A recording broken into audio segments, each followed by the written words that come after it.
Hello दोस्तों, स्वागत है आप सभी के अपने चैनल आर के एक्सपर्ट क्लासेस में। तो कैसे हैं आप सभी? आई होप कि आप लोग अच्छे होंगे और अपने अपने क्लास 10th के स्टडी में लगे होंगे।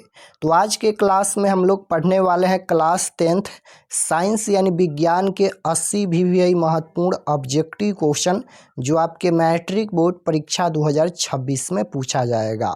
तो आप लोग से रिक्वेस्ट है कि आप लोग इस क्लास को पूरा वॉच कीजिएगा। सेकेंडरी स्कूल एग्जामिनेशन 2026 एनुअल यानी वार्षिक परीक्षा 2026 के लिए ये साइंस का क्वेश्चन पेपर है और साइंस का एग्ज़ाम पूरे 80 नंबर का होता है क्योंकि इसमें 20 नंबर का प्रैक्टिकल का एग्ज़ाम होता है और समय मिलेगा 2 घंटा 45 मिनट का फाइनल परीक्षा में। तो आइए पहला नंबर क्वेश्चन देखते हैं। इस क्लास में हम लोग 1 से लेकर 80 तक ऑब्जेक्टिव क्वेश्चन देखेंगे। तो आप सभी इस क्लास में अंत तक बने रहिएगा और आप लोग इस क्लास से अपना साइंस का तैयारी का अंदाज़ा लगा सकते हैं कि आप 80 क्वेश्चन में से कितना क्वेश्चन सही कर पाते हैं। तो पहला नंबर क्वेश्चन यहाँ पर पूछा गया है, टिंडल प्रभाव प्रकाश की कौन सी परिघटना को प्रदर्शित करता है? ए ऑप्शन है प्रकाश का परावर्तन, बी ऑप्शन है प्रकाश का अपवर्तन, सी ऑप्शन है प्रकाश का विक्षेपण और डी ऑप्शन है प्रकाश का प्रकीर्णन। तो टिंडल प्रभाव प्रकाश की कौन सी परिघटना को प्रदर्शित करता है? तो ये प्रकाश का प्रकीर्णन को प्रदर्शित करता है। प्रकाश का प्रकीर्णन क्या है? तो जब प्रकाश किरण एक कोलाइडी विलयन से गुजारा जाता है तो कोलाइडी विलयन प्रकाश किरणों को फैला देता है और इसी घटना को हम लोग प्रकाश का प्रकीर्णन कहते हैं। तो right answer option number D हो जाएगा। ये प्रकाश का प्रकीर्णन को प्रदर्शित करता है। Option number D right answer होगा। टिंडल प्रभाव प्रकाश की कौन सी परिघटना को प्रदर्शित करता है? तो प्रकाश का प्रकीर्णन। क्वेश्चन नंबर 2 पूछा गया है, निम्न में कौन सा असंतृप्त हाइड्रोकार्बन है? निम्न में कौन सा असंतृप्त हाइड्रोकार्बन है? तो C2H4 हो जाएगा, जिसे हम लोग एथीन बोलते हैं। Right answer option number C हो जाएगा, C2H4। क्वेश्चन नंबर 3 पूछा गया है, निम्न में कौन सा यौगिक ईंधन के रूप में इस्तेमाल किया जा सकता है? यहाँ पर बताना है कि कौन सा यौगिक को ईंधन के रूप में इस्तेमाल किया जा सकता है। तो एथेनॉल को ईंधन के रूप में इस्तेमाल किया जा सकता है। ऑप्शन नंबर ए बिल्कुल राइट आंसर होगा। क्वेश्चन नंबर 4 पूछा गया है कि निम्न में कौन आहार श्रृंखला का निर्माण करता है? यहाँ पर आहार श्रृंखला का निर्माण कौन करता है? तो आम यहाँ पर गेहूं को नहीं खाता है, तो ये ऑप्शन गलत है। मानो बकरी को खाता है, बकरी घास खाती है, तो ऑप्शन नंबर बी आहार श्रृंखला का निर्माण करता है। ऑप्शन नंबर बी बिल्कुल राइट आंसर हो जाएगा, यही आहार श्रृंखला का निर्माण करता है। क्वेश्चन नंबर 5 है, मानव हृदय में कितने कोष्ठ पाए जाते हैं? तो मानव हृदय में कोष्ठों की संख्या पूछा गया है। मानव हृदय में 4 कोष्ठ पाए जाते हैं। ऑप्शन नंबर सी बिल्कुल राइट आंसर होगा। 6 नंबर क्वेश्चन है, रासायनिक अभिक्रिया के दौरान किसी पदार्थ में ऑक्सीजन का ह्रास क्या कहलाता है? तो याद रखिएगा, अपचयन कहलाता है। क्या कहलाता है? अपचयन कहलाता है। Option number B right answer होगा। 7 नंबर क्वेश्चन है कि आधुनिक आवर्त सारणी में समूहों की संख्या। तो यहाँ पर समूहों की संख्या पूछा जाएगा तो 18 होता है और आवर्त सारणी में आवर्तों की संख्या पूछा जाएगा तो 7 होता है। समूहों की संख्या 18 होता है। 8 नंबर क्वेश्चन है कि खाद्य पदार्थ के डिब्बों पर जिंक के बजाय टीन का लेप होता है क्योंकि? खाद्य पदार्थ के डिब्बों पर जिंक के बजाय टीन का लेप होता है क्योंकि टीन की अपेक्षा जिंक अधिक अभिक्रियाशील है। Right answer option number C में दिया गया है। टीन के अपेक्षा जिंक अधिक अभिक्रियाशील है। Right answer option number C होगा। क्वेश्चन नंबर 9 पूछा गया है कि निम्नलिखित में कौन पुनरुद्भवन का उदाहरण है? तो हाइड्रा हो जाएगा। ऑप्शन नंबर ए में दिया गया है। Option number A right answer होगा। 10 नंबर क्वेश्चन पूछा गया है कि तांबे की तार की एक आयताकार कुंडली किसी चुंबकीय क्षेत्र में घूर्णी गति कर रही है। इस कुंडली में प्रेरित विद्युत धारा की दिशा में कितने परिभ्रमण के पश्चात परिवर्तन होता है? तो आधे आपको याद रखना है। Option number C right answer हो जाएगा। क्वेश्चन नंबर 11 है कि सल्फर परमाणु की बढ़तम कक्षा में इलेक्ट्रॉनों की संख्या कितनी होती है? सल्फर परमाणु की बृहत्तम कक्षा में इलेक्ट्रॉनों की संख्या पूछा गया है तो 6 होती है। Option number C right answer होगा। 12 नंबर क्वेश्चन है कि ग्लूकोज के एक अणु में ऑक्सीजन के कितने परमाणु होते हैं। तो ग्लूकोज के एक अणु में ऑक्सीजन के कितने परमाणु होते हैं तो O6 होता है लास्ट में, तो परमाणु की संख्या 6 हो जाएगा। Option number B right answer होगा। क्वेश्चन नंबर 13 पूछा गया है कि नई कार्तीय चिन्ह परिपाटी के अनुसार दर्पण के सामने रखे गए बिंब की दूरी ली जाती है तो यह ऋणात्मक मानी जाती है। Right answer option number B हो जाएगा, ऋणात्मक। क्वेश्चन नंबर 14 है कि पीतरस कहाँ से सर्वायित होता है। तो पीतरस यहाँ पर यकृत से सर्वायित होता है, यकृत से। Option number B right answer हो जाएगा। यकृत एक क्षारीय पदार्थ है और क्षारीय का पीएच मान 7 से ज़्यादा होता है। क्वेश्चन नंबर 15 है कि निम्न में कौन मलेरिया परजीवी है। निम्नलिखित में कौन यहाँ पर मलेरिया परजीवी है तो ये हो जाएगा प्लाज्मोडियम। ऑप्शन नंबर ए में दिया गया है। Option number A right answer हो जाएगा, प्लाज्मोडियम। क्वेश्चन नंबर 16 है कि एल्युमिनियम पर मोटी ऑक्साइड की परत बनाने की प्रक्रिया कहलाती है तो ये एनोडीकरण कहलाती हैं। क्या कहलाती हैं? एनोडीकरण। Option number B right answer हो जाएगा, एनोडीकरण। क्वेश्चन नंबर 17 है कि समान नेत्र के लिए दूर बिंदु, यहाँ पर दूर बिंदु पूछा गया है। समान नेत्र के लिए दूर बिंदु कितना होता है तो याद रखिएगा अनंत होता है और स्पष्ट दृष्टि की न्यूनतम दूरी 25 सेंटीमीटर होता है, लेकिन यहाँ पर दूर बिंदु पूछा गया है तो ये अनंत होता है। Option number D right answer होगा। क्वेश्चन नंबर 18 पूछा गया है कि कौन सी गैस वैश्विक ऊष्मा के लिए उत्तरदायी है तो CO2 यानी carbon dioxide. Option number A right answer होगा। 19 नंबर क्वेश्चन है कौन सा अजय निम्नकरण कचरा है। तो कौन सा यहाँ पर अजय निम्नकरण कचरा है तो ये हो जाएगा thermocol. Option number C right answer हो जाएगा, थार्मोकोल। क्वेश्चन नंबर 20 है कि निम्न में किस लेंस की फोकस दूरी धनात्मक होती है। धनात्मक पूछा गया है यानी प्लस की होती है, तो निम्न में किस लेंस की फोकस दूरी धनात्मक होती है तो याद रखिएगा उत्तल लेंस की फोकस दूरी धनात्मक होती है और अवतल लेंस की फोकस दूरी ऋणात्मक होती है, तो दोनों आपको याद रखना है। क्वेश्चन नंबर 21 पूछा गया है समानांतर क्रम में संयोजित प्रतिरोधों की संख्या घटने के उपरांत संयोजित प्रतिरोधों का कुल प्रतिरोध बढ़ता है। Option number A right answer हो जाएगा, बढ़ता है। क्वेश्चन नंबर 22 है कॉक में पोषण की कौन सी विधि पाई जाती है। तो कॉक में पोषण की मृतजीवी विधि पाई जाती है। Option number A right answer होगा। क्वेश्चन नंबर 23 है कि निम्न में कौन सा पद विद्युत परिपथ में विद्युत शक्ति को निरूपित करता है। तो इसका जो राइट आंसर हो जाएगा यहाँ पर I² हो जाएगा। Option number B right answer. Question number 24 है कि निम्न में कौन सा अंग संवेदनग्राही नहीं है। तो राइट आंसर हो जाएगा यहाँ पर दिमाग। Option number D right answer होगा। क्वेश्चन नंबर 25 है किस दर्पण का उपयोग समांतर वाहनों के पश्च दृश्य दर्पणों के रूप में किया जाता है। यानी वाहनों के साइड मिरर के रूप में किस दर्पण का उपयोग होता है तो उत्तल दर्पण का उपयोग वाहन के साइड मिरर के रूप में होता है। ऑप्शन नंबर सी बिल्कुल राइट आंसर होगा। क्वेश्चन नंबर 26 है कि किस वर्ण यानी रंग का तरंगदैर्घ्य सबसे बड़ा होता है। तो लाल रंग का तरंगदैर्घ्य अधिकतम होता है। ऑप्शन नंबर ए बिल्कुल राइट आंसर होगा। 27 नंबर क्वेश्चन है कि समजात अंगों का उदाहरण है। तो समजात अंगों का उदाहरण पूछा गया है तो उपयुक्त सभी हो जाएगा, इनमें से सभी इसका राइट आंसर होगा। क्वेश्चन नंबर 28 है कि निम्न में उत्तम ऊर्जा स्रोत कौन सा है। निम्न में उत्तम ऊर्जा स्रोत पूछा गया है तो बायोगैस हो जाएगा। Option number D right answer हो जाएगा, बायोगैस।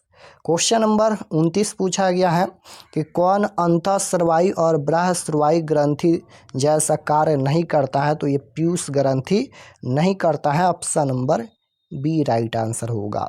30 नंबर क्वेश्चन है कि फ्लेमिंग के वाम हस्त नियम के बाएं हाथ की तर्जनी संकेत करती हैं। तो फ्लेमिंग के वाम हस्त नियम के बाएं हाथ की तर्जनी क्या संकेत करती हैं। तो चुंबकीय क्षेत्र दिशा को संकेत करती हैं? Option number B right answer होगा। चुंबकीय क्षेत्र की दिशा को संकेत करती हैं। 31 नंबर क्वेश्चन है कि निम्न में कौन गंगा प्रदूषण के लिए उत्तरदायी नहीं है? निम्न में कौन गंगा प्रदूषण के लिए उत्तरदायी नहीं है? तो गंगा में मछली पालना ये उत्तरदायी नहीं है। Option number A right answer होगा, गंगा में मछली पालना।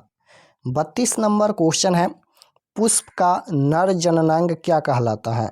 तो पुष्प का नर जननांग ये पुंकेसर कहलाता है। Option number A right answer हो जाएगा, पुंकेसर। 33 नंबर क्वेश्चन है, किस लेंस का उपयोग कर दीर्घ दृष्टि दोष को रोका जा सकता है, यानी यहाँ पर दोष को संशोधित किया जा सकता है? ये क्वेश्चन पूछा गया है।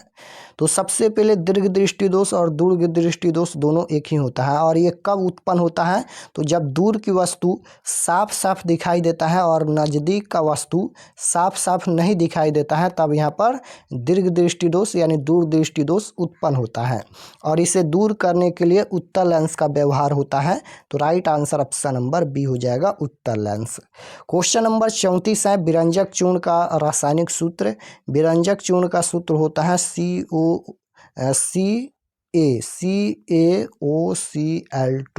ऑप्शन नंबर बी में दिया गया है, option number B right answer होगा, CaOCl2।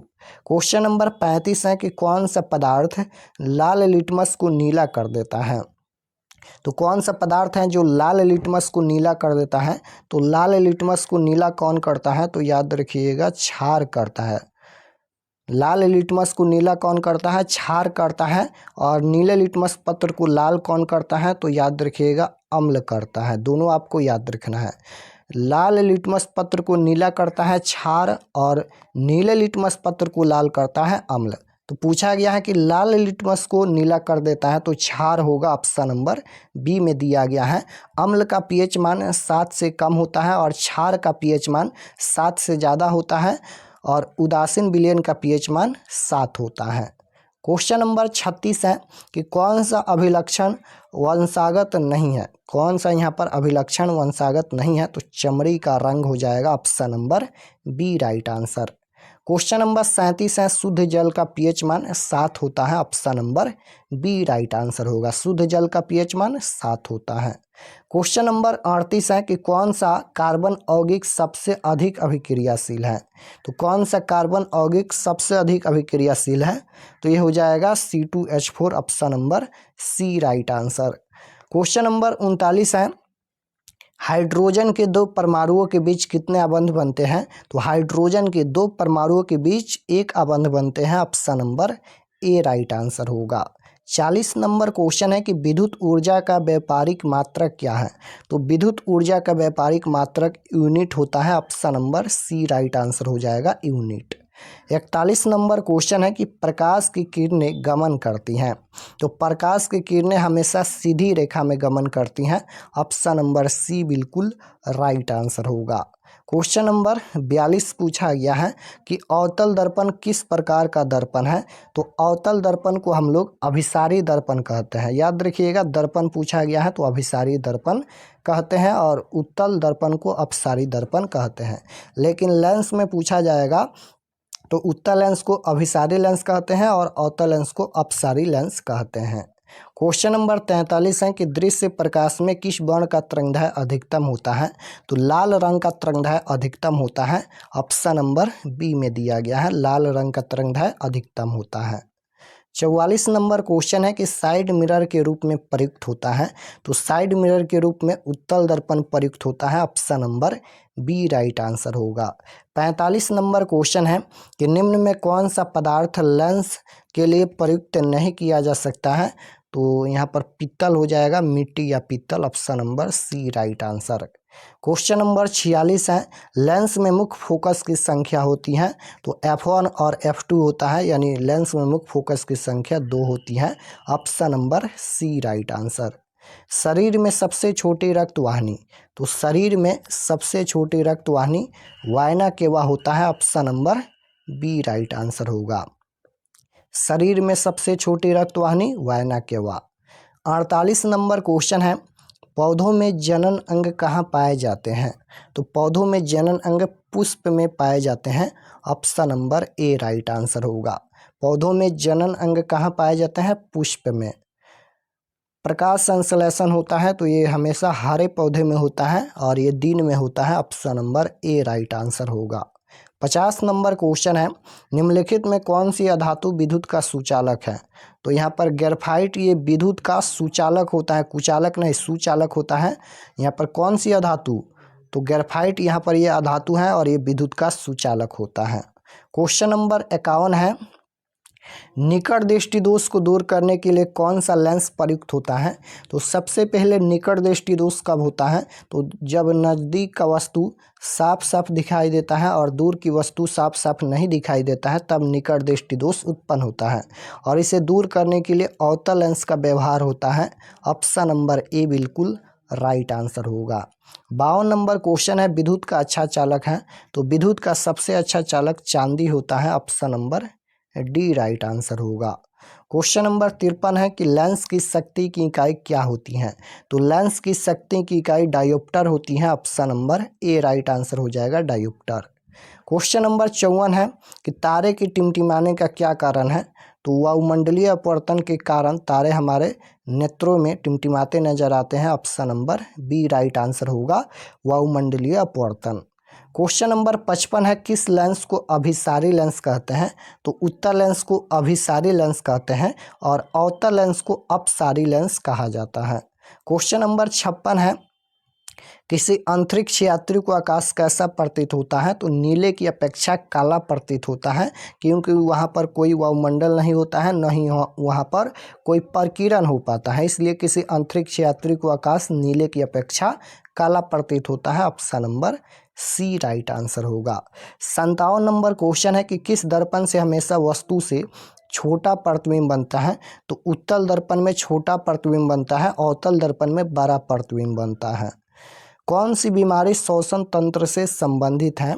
तो निमोनिया बीमारी ये श्वसन तंत्र से संबंधित है। Option number A right answer होगा। कौन सी बीमारी श्वसन तंत्र से संबंधित है? निमोनिया। एक घोल नीले लिटमस पत्र को लाल कर देता है, तो यहाँ पर नीले लिटमस पत्र को लाल कर देता है तो ये क्या होगा? अम्ल होगा और इसका पीएच मान 7 से कम होता है, 7 से कम 2 है। राइट आंसर ए होगा। सरल सूक्ष्मदर्शी में किस प्रकार का लेंस कार्य करता है? तो सरल सूक्ष्मदर्शी में उत्तल लेंस कार्य करता है। Option number A right answer होगा। 61 नंबर क्वेश्चन है कि प्रकाश के अपवर्तन के कितने नियम हैं? तो प्रकाश के अपवर्तन या प्रकाश के परावर्तन के 2 नियम होता है। Option number A right answer होगा। 62 नंबर क्वेश्चन है कि भोजन का पाचन किस प्रकार की अभिक्रिया है? तो भोजन का पाचन ये किस प्रकार की अभिक्रिया है? ये उपचयन अभिक्रिया है। ऑप्शन नंबर ए बिल्कुल राइट आंसर होगा। क्वेश्चन नंबर 63 पूछा गया है कि दाढ़ी बनाने में कौन सा दर्पण प्रयुक्त होता है? तो दाढ़ी बनाने में अवतल दर्पण प्रयुक्त होता है। Option number A right answer होगा। 64 नंबर क्वेश्चन है, मानव मूत्र में यूरिया की प्रतिशत मात्रा होती है? तो मानव मूत्र में यूरिया की प्रतिशत मात्रा 2% होती है। ऑप्शन नंबर सी बिल्कुल राइट आंसर होगा। 65 नंबर क्वेश्चन है, पौधों में गैसों का आदान प्रदान किसके द्वारा होता है? तो पौधों में गैसों का आदान प्रदान रंध्र के द्वारा होता है। Option number A right answer होगा। 66 नंबर क्वेश्चन है कि एकलिंगी पादप का उदाहरण है। यहाँ पर एकलिंगी पादप का उदाहरण पूछा गया है तो पपीता हो जाएगा। Option number A right answer. प्रकाश संश्लेषण की क्रिया होती है तो प्रकाश संश्लेषण की क्रिया हरे पौधे में होती है। Option number B right answer होगा। प्रकाश संश्लेषण क्रिया के दौरान किसकी प्राप्ति होती है? तो ग्लूकोज की प्राप्ति होती है और प्रकाश संश्लेषण हमेशा दिन में ही होता है हरे पौधों में। क्वेश्चन नंबर 68 है, कमरे के ताप पर द्रव अवस्था में रहने वाला अधातु पूछा गया है तो ब्रोमीन हो जाएगा। धातु पूछा जाएगा तो पारा हो जाएगा। पीतल क्या है? तो पीतल यहाँ पर ये हो जाएगा मिश्र धातु। Option number C right answer. 70 number question है कि अवतल लेंस का आवर्धन भी बट्टा म्यू होता है। ऑप्शन नंबर सी में दिया गया है।